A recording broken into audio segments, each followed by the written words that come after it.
Alright, I'm going to make a video on this just because I couldn't find a video on it. And I couldn't figure out how to get this gauge cluster out of my 58 pickup. So once you take these two top screws out and this bottom screw right here, this thing just does not want to come out for nothing. You just can't get it out.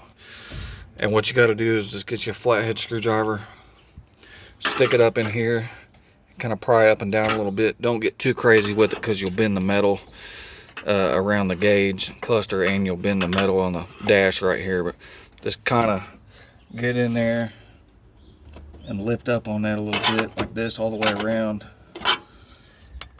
as you're pulling this, and eventually it will come out.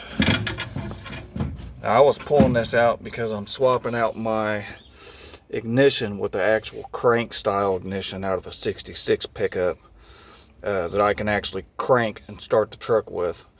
But it was easier to get to the wiring through here than actually up underneath the dash, so I had to do some wiring to that main harness that plugs on the back of that original ignition. Also, if you want to get this ignition out, when this is in there, what you do is you stick the key in, put you a little paper clip or something down in that hole. There's like a little spring-loaded plunger down in there, and what you do is you push a paper clip down inside of that hole, and then what you do is you take your key and you turn this to the left counterclockwise, and this thing right here will pull straight out.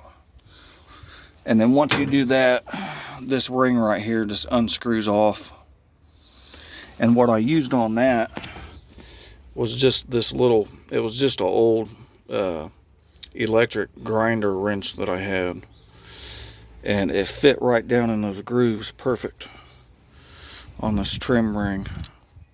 So I was able to twist that and get this off without tearing this up, because I may use this original trim ring on my other ignition if it fits.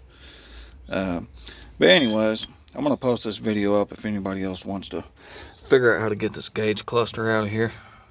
Have a good one.